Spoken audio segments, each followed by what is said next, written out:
Thank you. It's an honor to be here on behalf of the National Archives, and in addition to... Yeah. We don't have time for you to list. Okay, all well, your- we'll focus on state today. I appreciate the opportunity to speak to you today. You know, when I came here 4 months ago, I told you that what I wanted was a State Department that was at the heart and soul of American foreign policy, that it was the single biggest driver both of action but also of ideas, and we're well on our way to achieving that. And the way I'll talk about some of the individual things we've accomplished during that time, but first let me explain sort of some of the processes by which we seek to arrive at it. The first is a reorganization of the way the State Department functions. And we have sort of previewed that with the committee and many of the individual members. Obviously, we've taken input and are taking input now through the notice process, and then we'll come back to you with a formal congressional notification once. But we are taking a lot of the input, both provided by individual members and your staff, but also from inside the building.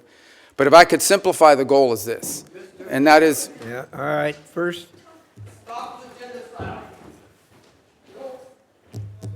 Carry on. The goal is to drive power and action in our agency to the regional bureaus and to our embassies on everything we do. We want our foreign policy to be holistic. So, for example, we recognize that the set of factors, both in diplomacy and foreign aid in Guatemala, or in Trinidad, or in Jamaica, are going to look different than they may somewhere in Africa, somewhere in the Indo-Pacific region. And we want those decisions and the influence over those decisions to be made, to be driven to the regional bureaus. And so what we've done is we've taken a lot of the functional bureaus and functional processes and moved them under the purview of the regional bureaus and the career individuals that serve there, and ultimately down to the embassy. One of our first tests, Senator Shaheen, is going to be in Syria. We don't have an embassy in Syria. It's operating out of Turkey. But we need to help them. We want to help that government succeed, because the alternative is full-scale civil war and chaos, which would, of course, destabilize the entire region. And we are going to allow our people on the ground, both our embassy personnel at the Damascus embassy located in Turkey, and for the short period of time, at least, or in the interim, our ambassador in Turkey, to work with local officials there to make determinations about what kind of aid they need. Is it humanitarian? Is it improving law enforcement or governance functions? We think it's going to be the first test of this new model, but I strongly believe that our decisions and the power to drive decisions and the decisions and the inputs that we're taking have to be driven in many cases from the bottom up, not from the top down, and focused on the fact that there is unique sets of factors in individual parts of the world that require different priorities and attention. And ultimately, foreign policy, mature foreign policy, requires a balancing of interests. That's just a fact. Okay? Our human rights agenda is going to look different in certain parts of the world than it will in others. That doesn't mean that we as a people have abandoned it. That means that in a world where you need to conduct real foreign policy in a mature and structured way, there are ways you're going to have to balance all these.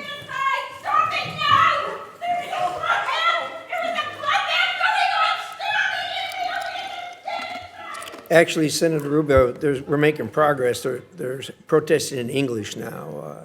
Oh, remember that? Yeah. Remember last time. So we have to understand, and that's why we think it's so important that our regional bureaus be at the core and at the heart of everything we do. And so we feel good about that part of it. By the same token, I think critical to this are some of the reforms we're trying to make to foreign aid. And I said when I appeared before this committee, everything we do has to make us stronger, safer, or more prosperous. So we've undertaken a review of our foreign aid. And the reality is that there are many of these programs, some are good programs.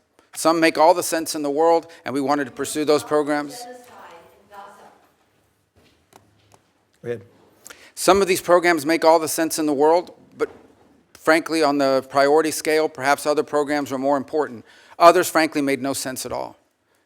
We can talk about some of those programs today. We funded things around the world that made absolutely no sense. I will say this, even with the reforms we put in place and what we're suggesting is changes to our foreign aid, we still will provide more foreign aid, more humanitarian support than the next 10 countries combined, than the entire OECD, and far more than China. China doesn't do humanitarian aid.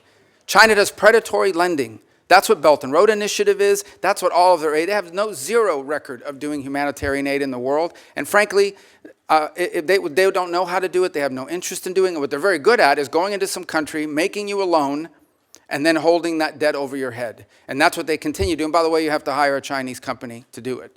So I don't agree with this assessment that there's no evidence whatsoever that China has either the capacity or the will to replace the U.S. in humanitarian assistance, in food deliveries, or in developmental assistance for that matter. We provide development assistance. They provide debt traps. And that's a point over and over again around the world that we've made, and we found receptive audiences to it. Now look, anytime you undertake reforms of this magnitude that needed to be made, you're going to have hiccups and you're also going to have controversy. But these reforms had to happen.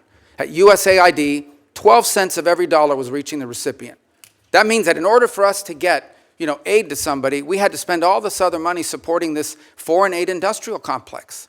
We're going to find more efficient ways to deliver aid to people directly, and it's going to be directed by our regional bureaus, and it's going to sponsor programs that make a difference, and it's going to be part of a holistic approach to our foreign policy. And I look forward to engaging with this committee and the appropriators as well, and ensuring that we get to the right place on that. My last point I would make, and this is something I am very proud of. I believe, and I'm not besmirching anyone else, but I believe that the approach we have taken at the State Department, and frankly at USAID, but at State Department, to move forward reforms that involved intake from all of our partners, that required input from people within the building. Many of the reforms we've made were driven by people inside the building, many of whom have worked there for 20 or 30 years. And now we are engaged with Congress, both in the House and Senate, in a comment period where we're taking many of your comments and are making changes to our organizational proposals that we look forward to bringing back to you with an official congressional notification. And even after that, there'll be an opportunity to move forward. But the State Department had to change. I'm telling you, it was no longer at the center of American foreign policy. It had often been replaced by the National Security Council or by some other agency of government, when in fact we have these highly talented people, many of whom have served in multiple posts around the world and have a holistic view of how foreign policy needs to be conducted, that were being edged out. Because you know what? When I get a decision memo early on at the State Department and they would hand me these memos, there were 40 boxes on this piece of paper. That means 40 people had to check off, yes, okay, before it even got to me. That's ridiculous. That takes too long. That's why people said, don't use State Department. They take too long and it's too cumbersome. And any one of those little boxes didn't get checked, the memo didn't move up the chain. That can't continue. We can't move at that pace in this world.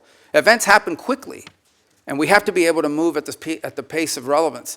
And so I hope to work with you in a productive way to make that possible. You're not going to like all the changes, but I want you to know what the intent of the changes are. It is not to dismantle American foreign policy, and it is not to withdraw us from the world. Because I just hit 18 countries in 18 weeks. That doesn't sound like much of a withdrawal. And I see some of these foreign ministers, including individuals from Ukraine, more than I've seen my own children. And I talk to them at least 3 times a week. We are engaged in the world, but we're going to be engaged in a world that makes sense and that's smart. And that isn't about saving money. It is about ensuring that we are delivering to our people what they deserve, a foreign policy that makes America stronger, safer, and more prosperous. Thank you.